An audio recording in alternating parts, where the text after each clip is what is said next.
Wait, you're serious? You've never been to a place like this. I'm just a simple mechanic, but I'm glad my wrong turn brought me to your table. The restaurant glowed with candlelight and quiet elegance. Jake Matthews wiped his hands one more time on his jeans, knowing it wouldn't help. At 32, he was a mechanic who spent his days under cars, and his hands showed it.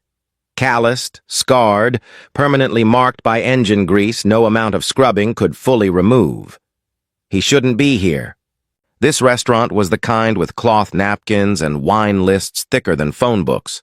But his sister had set up a blind date with her friend from college, and she'd chosen the location. Just try, Jake. You can't spend every night alone in your garage. Jake checked the reservation name on his phone. Sarah, 7 p.m., table for 2. He'd arrived early, nervous, and told the hostess he was meeting someone. Right this way? Sir. She led him to a table where a woman sat alone. Blonde hair cascading over her shoulders, wearing an elegant blue dress. She was beautiful, but something seemed off. She sat very still, her hands folded in her lap, and there was a wheelchair positioned beside the table. Your date is here, the hostess announced cheerfully before disappearing. The woman looked up, confusion flickering across her face. I'm sorry, but I think there's been a mistake. I'm Jake, he said, extending his hand before noticing she didn't move to shake it. He quickly withdrew, embarrassed. Jake Matthews. My sister Sarah set this up. She said her college friend would meet me here. I'm not Sarah, the woman said gently. I'm Emily Harrison. I'm also here on a blind date, but clearly not with you. Jake's face burned. Oh, God, I'm so sorry. The hostess must have... I'll just go find the right table. Wait, Emily said, a smile playing at her lips. Sit for just a moment. This is actually the most interesting thing that's happened to me in months. Jake hesitated, then sat. I'm really sorry. My sister set this up, and I'm terrible at this whole dating thing. I shouldn't even be here. I'm a mechanic, I work on cars, and I don't belong in places like this. Why not? Emily asked, genuine curiosity in her voice. Look at me. Jake gestured at his simple shirt and jeans, his work-worn hands. Everyone here is dressed like they're going to the opera. I probably have grease under my fingernails that won't come out until next Tuesday. And you... He gestured at her elegant dress, the expensive jewelry. You're clearly used to much nicer things. Don't assume you know what I'm used to, Emily said, but kindly, though you're partially right. My father is CEO of Harrison Industries. This is his favorite restaurant. He set up my blind date tonight with some junior executive he thinks would be appropriate. She said the last word with distaste. Jake noticed she still hadn't moved from her careful position. Can I ask? I don't mean to be rude, but why the wheelchair? Car accident 2 years ago, Emily said matter-of-factly. Spinal injury. I can't walk. Most men find that intimidating, which is why my father screens all my dates like he's hiring employees, making sure they can handle his paralyzed daughter. The bitterness in her voice cut through Jake's embarrassment. That sounds awful. Being treated like you're fragile instead of just yourself. Emily looked at him with surprise. That's exactly what it's like. Everyone either treats me like I'm made of glass or like I'm an obligation. My father's latest project? Find Emily a suitable husband who won't be burdened by her condition. That's ridiculous, Jake said. You're not a burden. You're just a person who happens to use a wheelchair. Most people don't see it that way. Then most people are idiots. Emily laughed, genuine and surprised. I think I like you better than whoever my father set me up with. Well, I'm definitely not who your father would choose, Jake said. I barely graduated high school, I work with my hands, and I drive a 15-year-old truck. But I can change a tire in under 5 minutes, and I rebuild classic cars in my spare time. That sounds more interesting than corporate small talk about quarterly earnings, Emily said. What kind of classic cars? They talked for 20 minutes. Emily asked about his work with genuine interest, what cars he'd restored, what he loved about mechanics, why he'd chosen that path. Jake asked about her life before the accident. She'd been an artist, painter mostly, and was trying to adapt her technique to work from her wheelchair. The hand control is harder now, Emily admitted. But I'm learning. Art was the one thing my father never controlled, the one part of my life that was mine. I'm not giving it up. Good, Jake said firmly. Don't give up things you love because they're harder now. That's when they matter most. Emily smiled at him warmly, and Jake felt something shift in his chest. This woman, with her father's expectations and her own courage, was remarkable. I should probably find my actual table, Jake said reluctantly. My real date is probably wondering where I am. And my corporate drone should be arriving any minute, Emily said with less enthusiasm. Jake stood, then hesitated. Can I ask you something? If you weren't here on your father's arranged date, would you want to have dinner with someone like me? A mechanic with grease under his fingernails who knows nothing about wine but everything about carburetors? Emily looked at him steadily. Someone like you is exactly who I'd want to have dinner with. Someone who sees me instead of my wheelchair. Someone who talks to me like I'm a person instead of a project. So yes, definitely yes. Then can I have your number? For a real date, not a wrong table accident? Before Emily could answer, a man in an expensive suit approached their table. Emily, I'm Bradley Morrison. Sorry I'm late. Traffic was terrible. He barely glanced at Jake, already dismissing him as irrelevant. Emily's father appeared behind Bradley, looking imperious. Emily, darling, I see you've met Bradley, youngest VP in our acquisitions department. Brilliant career ahead.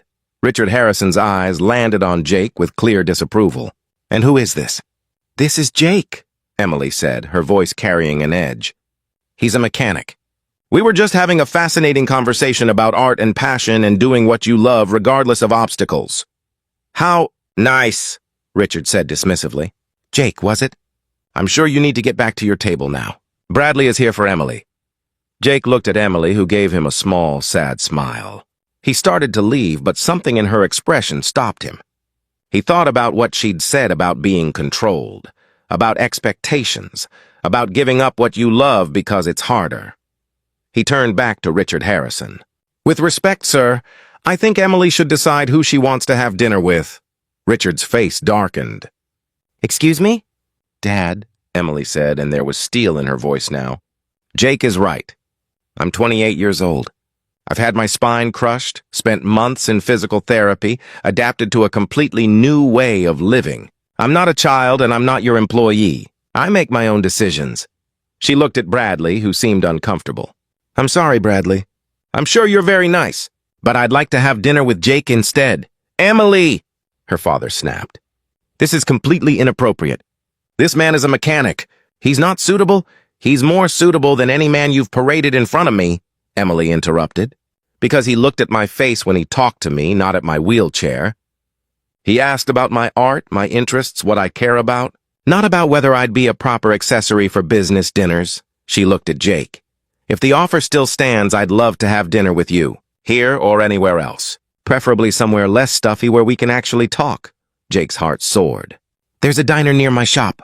Best burgers in the city, absolutely no dress code, and you can watch classic cars drive by through the window. Interested? That sounds perfect. Richard stepped between them. Emily, you're being ridiculous. You can't just leave with a complete stranger. What about your safety? Your condition? My condition is that I can't walk, Dad. I'm not helpless. Emily maneuvered her wheelchair expertly away from the table. And Jake isn't a stranger. He's someone who treated me like a person in 20 minutes while Bradley hasn't even looked at me since he arrived. Bradley had the grace to look embarrassed. Jake helped. Emily with her chair, not because she needed help, but because she directed him on what would actually be useful. They left together, leaving Richard Harrison sputtering and Bradley looking relieved. In the parking lot, Jake stopped. I should tell you something. My truck isn't exactly wheelchair accessible. I didn't think... I have a van, Emily said, specially modified. I'll drive. You navigate? The diner was everything Jake had promised. Worn vinyl booths, checkered floors, and the best burgers Emily had ever tasted. They talked for hours, about her art and his cars, about her accident and his decision to skip college for trade school, about loss and adaptation and choosing joy despite obstacles. My father is going to be impossible about this, Emily admitted. Do you care? She thought about it. I care that he's disappointed, but I care more about living my own life. I've spent 2 years letting him make decisions for me because I was scared and recovering and unsure. Tonight reminded me that I'm stronger than that. You're one of the strongest people I've ever met, Jake said. And I work with guys who lift engine blocks for fun. Over the next months, Jake and Emily built something real. He modified his workshop with ramps and accessible spaces so she could visit while he worked. She taught him about art, introducing him to galleries and techniques. They merged their worlds, his mechanical precision and her creative vision. Richard Harrison fought it at first, making clear his disapproval. But Emily held firm. Dad, I love you, but I'm going to live my own life with someone who sees me for who I am, not what you want me to be. A year after that wrong table meeting, Jake proposed in his workshop. He'd built a custom lowered workbench where Emily could paint comfortably from her wheelchair, and he'd painted above it. Will you share my workshop forever?